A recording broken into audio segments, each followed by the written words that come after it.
Welcome to yo-yo TV. కోటి ఆశలతో ఆశావాహులు మంత్రివర్గ విస్తరణ కోసం వేచి చూస్తున్నారు. అలాంటి విస్తరణ మరింత ఆలస్యం కానుందా? ఇదిగో విస్తరణ, అదిగో విస్తరణ అంటూ ఎవరికి వారు చెప్పుకోవడమే తప్ప అధిష్టానం నుంచి ఇంకా క్లారిటీ రాలేదు.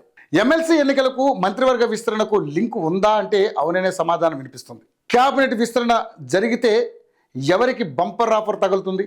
ఇప్పుడున్న మంత్రుల్లో ఇద్దరికి షాక్ తప్పదా అంటే అది కూడా అవుదనే సమాధానం వినిపిస్తుంది. మంత్రి పదవులు ఆశిస్తున్న నేతలకు మరికొద్ది రోజులు ఎదురుచూపులు తప్పవా అంటే అవుననే సమాధానం వినిపిస్తుంది. తెలంగాణలో కాంగ్రెస్ అధికారంలోకి వచ్చి ఏడాది గడిచిపోయింది. అయినా పూర్తి స్థాయి మంత్రివర్గం లేదు.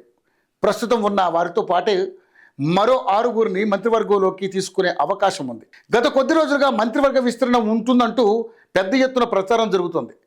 ముఖ్యమంత్రి రేవంత్ రెడ్డి ఢిల్లీ వెళ్లిన ప్రతిసారి దీని గురించే చర్చ జరుగుతుంది. లోక్సభ ఎన్నికలు గడిచిన నాటి నుంచి కేబినెట్ విస్తరణ అంశంపై ప్రతిరోజు చర్చ జరుగుతూనే ఉంది. మంత్రి పదవుల కోసం కొందరు నేతలు విశ్వ ప్రయత్నాలు చేస్తున్నారు. మరికొందరు నేతలు తమకు రేవంత్ రెడ్డి కేబినెట్లో బెర్త్ కన్ఫర్మ్ అయింది, ఇక అధికారికంగా ప్రకటనే మిగిలిందని తమ అనుచరుల వద్ద చెప్పుకుంటున్నారు. ఇక మరికొందరి పరిస్థితి మరింత విచిత్రంగా ఉంది. అప్పుడే తమకు మంత్రి పదవి వచ్చింది, తాము మంత్రులము అయ్యాము అన్నట్లుగా ఆ నేతల తీరు ఉన్నట్లుగా ఆ జిల్లా నేతలు చెప్పుకుంటున్నట్లుగా సమాచారం. ఇది ఇలా ఉంటే మంత్రివర్గం నెలలు గడుస్తున్నా స్పష్టత రాకపోవడంతో పదవులపై ఆశలు పెట్టుకున్న నేతలు ఉసురుమంటున్నారు. ఇప్పటికే సంవత్సరం గడిచింది, తమకు ఇక మంత్రి పదవులు ఎప్పుడు దక్కుతాయని తమ ఫాలోవర్స్ వద్ద ఆవేదన చెందుతున్నట్లుగా తెలుస్తోంది. ఇక మరికొందరు మాత్రం సీఎం రేవంత్ రెడ్డి అధిష్టానంపై తీవ్ర అసంతృప్తితో రగిలిపోతున్నట్లుగా సమాచారం. ఇలాంటి నేతలు ప్రభుత్వ కార్యక్రమాలకు అంటిముట్టినట్టుగానే ఉంటున్నారని గాంధీ భవన్లో చర్చ జరుగుతుంది.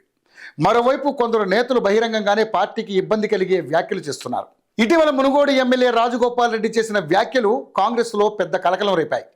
తాను బీజేపీలో ఉంటే రేవంత్ రెడ్డి సీఎం అయ్యేవాడా అని ఒకసారి, కాంగ్రెస్పై తెలంగాణ ప్రజలు ఆగ్రహంగా ఉన్నారని మరోసారి ఇలా రాజగోపాల్ రెడ్డి సంచలన వ్యాఖ్యలు చేశారు. ఇవి పార్టీకి ఇబ్బందికరంగా మారాయి. మంత్రివర్గంలో రాజగోపాల్ రెడ్డికి అవకాశం దక్కకపోవడంతోనే రాజగోపాల్ రెడ్డి ఇలా మాట్లాడుతున్నారని కాంగ్రెస్లోనే చర్చ జరుగుతుంది. ఇలా నేతలు నెలల తరబడి మంత్రివర్గ విస్తరణపై ఆశలు పెట్టుకుని జరగకపోవడంతో వారిలో అసహనం పెరిగిపోతుందని పార్టీలో చర్చించుకుంటున్నారు. అయితే మంత్రివర్గ విస్తరణ ఎందుకు ఆలస్యం అవుతుందన్న విషయంలో రకరకాల ప్రచారాలు జరుగుతున్నాయి. అందులో ప్రధానంగా వినిపిస్తుంది, మరికొద్ది రోజుల్లో తెలంగాణలో ఎమ్మెల్సీ ఎన్నికలు జరగబోతున్నాయి. ఎమ్మెల్సీ ఎన్నికల త్వరలోనే మంత్రివర్గ విస్తరణ జరుగుతుందని గాంధీ భవన్లో తెగ ప్రచారం జరుగుతుంది. ఇప్పటికే ఉపాధ్యాయ పట్టభద్రుల ఎన్నికల కోసం షెడ్యూల్ విడుదలైంది. ఫిబ్రవరి చివరికల్లా ఈ ఎన్నికలు ముగుస్తున్నాయి. ఆ తర్వాత ఎమ్మెల్యే కోటాలో ఎమ్మెల్సీ ఎన్నికలు జరగనున్నాయి. వీరిలో శాసనసభ్యుల ఆధారంగా ఒకటి బీఆర్ఎస్కు దక్కే అవకాశం ఉండగా మరో 2 కాంగ్రెస్ ఖాతాలో పడనున్నాయి.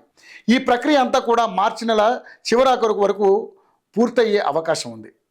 అప్పటి వరకు మంత్రివర్గ విస్తరణ జరిగే అవకాశం లేదనే వాదన కూడా వినిపిస్తుంది.